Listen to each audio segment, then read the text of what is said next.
Hello and welcome to the Spooky Screen. My name is Steven and I am the host of this podcast. Along with me is my co-host Noah. And today we'll be discussing Beau is Afraid, which was directed by Ari Aster and released by A24 and is playing in a theater near you. If this is the first review you're tuning into, we've done plenty of TV show and movie reviews in the past, which is available on YouTube, Apple Podcasts, and Spotify. And this is a non-spoiler alert. We will not be spoiling Beau is Afraid for you through this review. We'll just be telling you what we liked without divulging any plot details. So feel free to listen if you haven't seen the movie yet.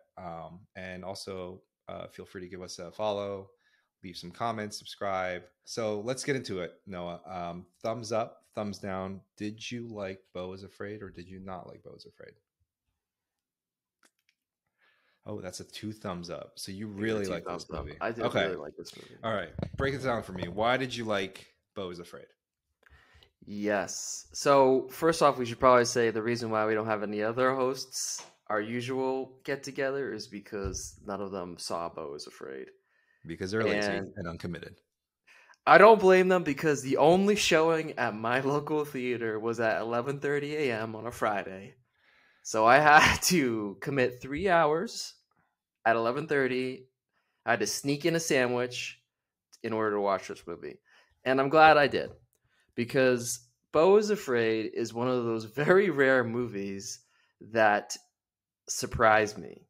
The number one thing that I liked about this movie was that it was unpredictable. I had no idea what was happening, what was going to happen next. Like, it was just a wild, wild ride. And the movie never played it safe. Like, the option that I thought was going to happen, the movie just swings the other way.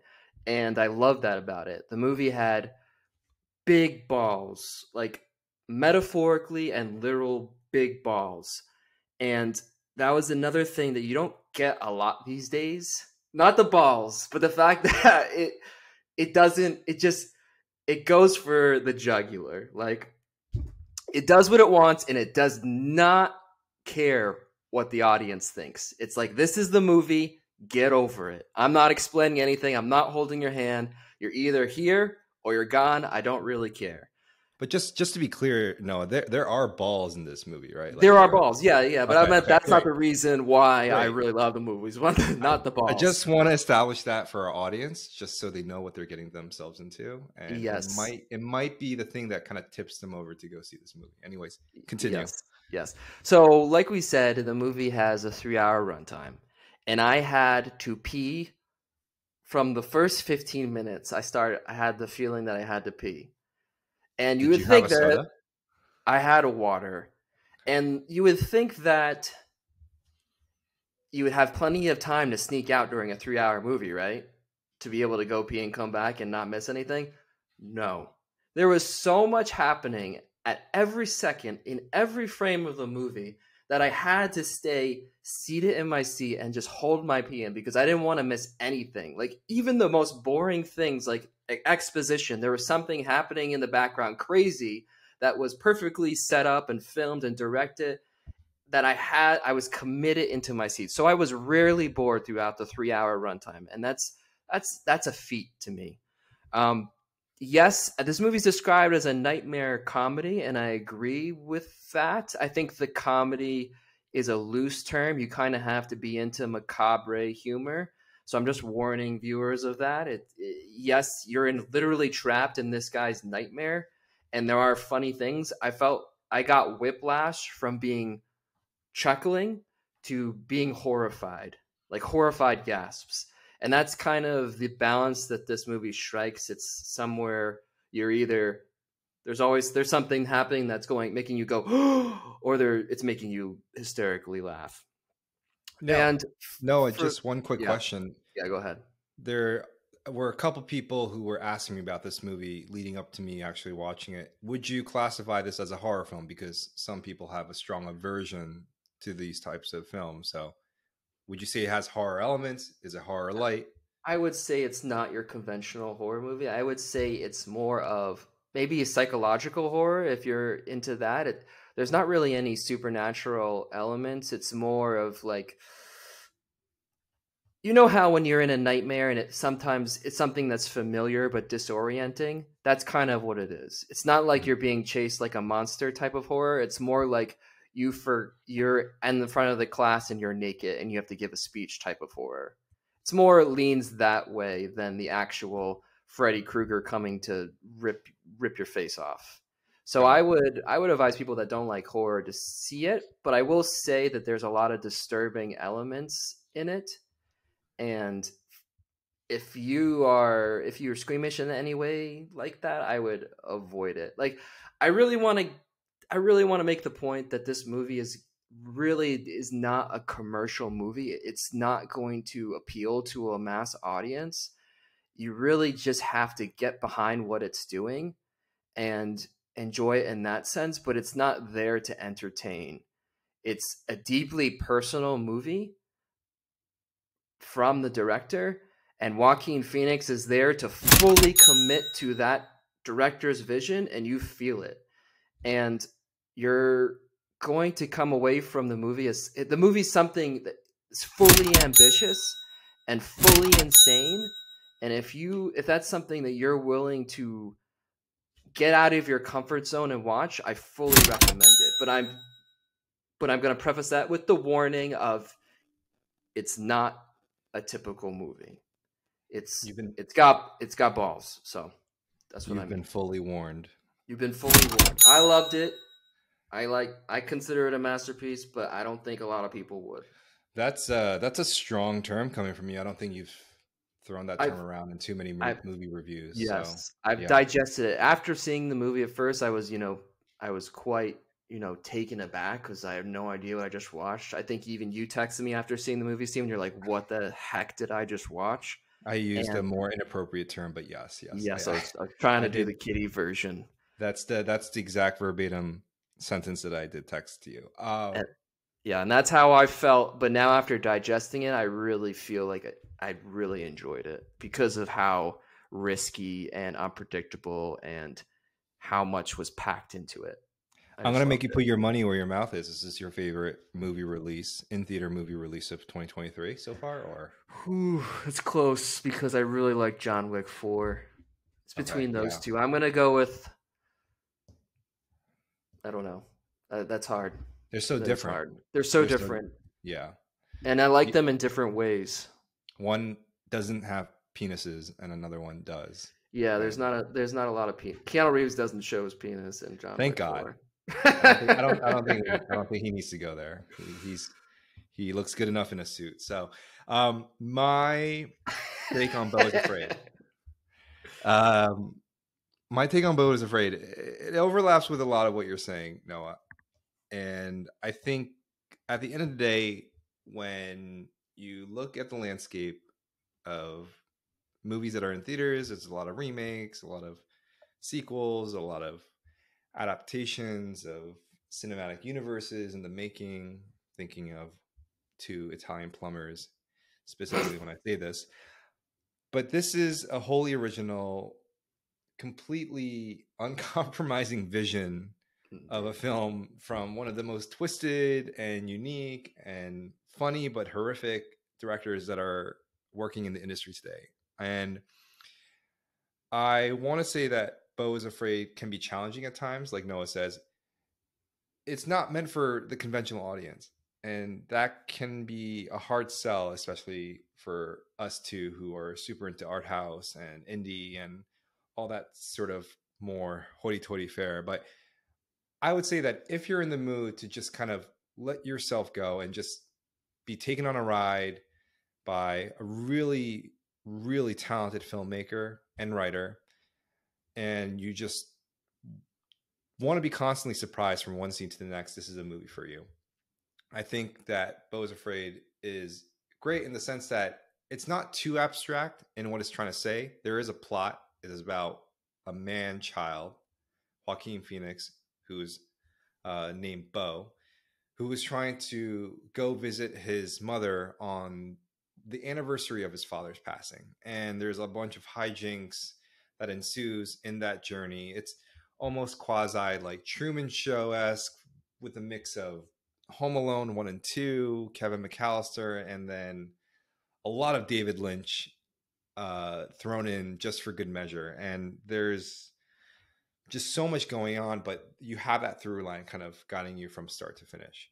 And it's not abstract, like I said, but it is symbolic, and there's always something going on. And I think this movie was highly enjoyable because of how funny it was, but then it would just swing to the other end and be also very horrific and sad and depressing, but also joyful and then depressing back again. It just really takes you for a ride. So there's that. And then the other part that I really enjoyed about this film was Joaquin Phoenix. I think he's just obviously one of the best actors, operating in the industry today. And if you can imagine him, he's based on his filmography, we've always seen him play kind of the serious type, Commodus and Gladiator, Joker, and Johnny Cash and Walk the Line. Those are some of his most famous roles.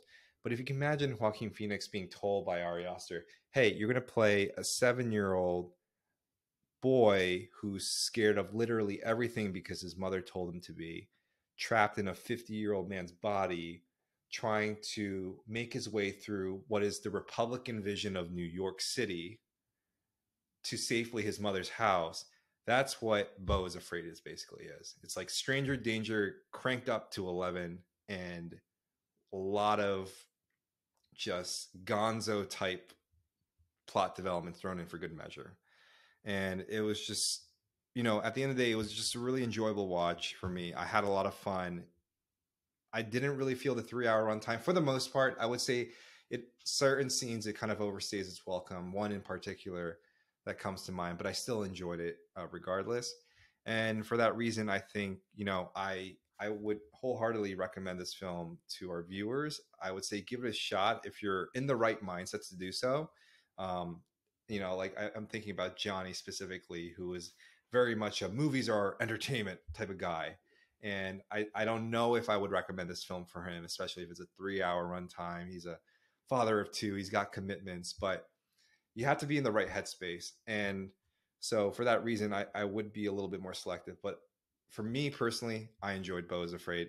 I'm really glad this film got made. And I'm happy that movies like these still get made in this day and age. So with that being said, I'd love to ask you a question, Steven. Yeah, go for it. I'm more of the movie guy. I like movies. You're more of the TV guy. You like TV shows. Do you think Beau is Afraid would have been better as a TV show on HBO Max? No. Because you can kind of clearly see the episode arcs. You know what I mean? Like he clearly travels through different chapters of his journey that could have been divided into 30-minute episodes. I think if I got 7 more hours of Beau is Afraid, I think I would have blown my brains out. And I don't say that in a bad way, like, oh, this movie was dragging. It's just literally so crazy. I don't know what I would have been able to do to process like 2.5 times more Beau is Afraid than what I was given. It's like, and so I'm quite happy with the movie itself. This just doesn't work in a TV format, in my opinion. And I think what Ari Aster is trying to do is he's literally trying to punch you in the mouth and run away, and kind of like he's like giggling like hee, like I got you. Like you just don't see this movie coming. The trailers don't do it justice. In terms of like how crazy it is. And so I think it works really well as a movie personally. And my second question to you is, where does it rank in the Ari Aster trilogy? You got Hereditary, you got Midsommar, and you got Beau is Afraid now as the 3 commercial movies. We're not counting his shorts. So this is controversial. I don't really like Hereditary, if I'm being honest with you. And I still don't really like it because specific reasons, and you can go listen to that review. It's available on Apple Podcasts and Spotify. But I do really love Midsommar, and I do like Beau is Afraid. I would say that Midsommar is still number 1. Beau is a very close, like 1B, and then Hereditary is a number 3. Interesting. A distant number 3. So, but the funny thing is, like, if you take a look at all those 3 movies, he loves writing stories about like main characters who are at the mercy of like another character or a force that is like beyond comprehension. Like for Beau, it's his mother. He's dealing with serious mommy issues. Yeah. For Midsommar, you know what it is. For Hereditary, you know it's a pagan It's or what, yeah, whatever. it's like a You cult. know, It's like a yeah, it's demonic a cult, cult that's trying exactly. to raise a demonic god Yeah. back to life. So there's like a consistent through line in terms of like the theme and the overall Yeah, concept of the victims. film. Yeah, There's a victims, exactly. the protagonists are always victims that are at the mercy of some nefarious force that's out of their control. Exactly. He loves And that, and that makes it even feel more twisted. it I think does. that's There's a, if you can call it that, it's like an AA cinematic universe like Ari Aster's. And I think Bose felt the most, is it the most grounded? No, I think Midsommar is still the most grounded, and I think that's why it wins me over at number one.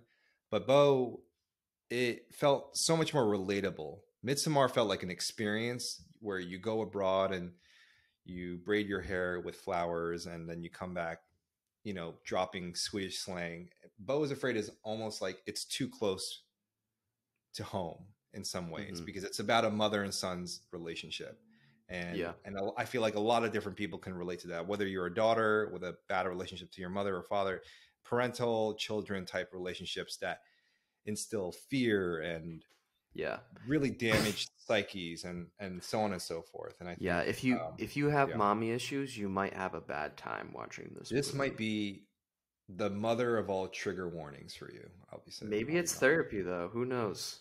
Who Maybe. knows? So I'm I was, I'm yeah, I'm just so I'm clear on the ranking. I'm going Midsommar last. I do love that movie, but Midsommar last, then interesting. Hereditary. I used to put Hereditary last, but repeat watchings made me appreciate it more. And then Okay. number one, I'm going Beau is Afraid. It's just All right. it feels like the biggest swing for the fences, and I just have to put it above them because of that. It It's was the fair. biggest risk he got. It was the, you know, he just took it. He just went all the way, and I appreciate. I, I could predict what was going to happen in Midsommar and Hereditary, but I could not predict what was going to happen in Beau is Afraid, and I love that about I love that in movies, and I fully appreciate that. So that's why it's going number one. I get it, and I think you clearly see him getting better with each movie. Like the concept gets more ambitious, and he executes, and the talent continues to grow. It's like LeBron James, you know, didn't know how to shoot 3 pointers back in the mid 2010s, and he comes back 2 years later and he's dropping threes, you know, raining threes from beyond the arc, and it's like he's getting better with each movie that he's making, and it's really impressive to see that in real time. Yeah, And I hope the next one is even crazier than Bo. I don't know yeah. how that's feasible, but I'm but excited for it. Whatever yeah, it I'm is. excited for it. Maybe it'll So, be a kid movie. you know, honestly, with him twisting and turning from genre to genre, and you know, with other than the overall like idea of the main character being a victim, yeah, I could see that happening. Yeah, I wouldn't be surprised. I think we should point out that the Easter egg that Ari Aster puts in all of his movies, and I'm not trying to be crude, it's just the truth. He puts a floppy dick in all of his movies, and I'm happy to say that there is a floppy dick in this movie. So the trilogy of floppy dicks in Ari Aster's is complete with this Oh, movie. he comes on strong. Yes. Metaphorically speaking, not literally. Yes. So yeah, he makes his intent known through that. So something So else there to you look forward to, I go. guess. There's plenty of reasons to go see Beau is Afraid. Yeah, Um, that's pretty much it, right? yeah. Our advice is to not drink too much soda or water at the beginning. Or you're gonna hold your pee in for 3 hours like I Um, did. I I held saw. my pee in for 3 hours. I did. I I was like, swear to God. I was like, oh, 3 hour runtime. I'm not gonna get anything to eat or drink, I guess. And ended up being the right move. So, anyways, thanks Noah for reviewing Beau is Afraid with It's a me. pleasure. And yeah, if you guys are interested in seeing this film, go give it a shot and come back in the comments. Tell us what you think. You can feel free to curse us out if you think it was a waste of time. And we appreciate you guys tuning in, and hope to see you again. And this is If Spooky Screen. if you do rent it, on demand and DVD, I can recommend an intermission if the 3 hour runtime's too long. As soon as you see a forest, you can cut it, and that's your intermission. That'll be your break. That's the Yeah, halfway point, they and then finish internet the next day. intermissions. That's what you need. That's my Yeah, recommendation. intermission should be a thing again. I'll just leave it at that They and do that close in it out. India. Do you know that they still do I mean, intermissions? India knows what's up. Like, Yeah. I would gladly appreciate an intermission to go refill my slushie and my popcorn and come back. Anyways, this is Spooky Screen, and we reviewed Beau is Afraid. We both liked it, and thanks for listening. Bye. Peace. Bye.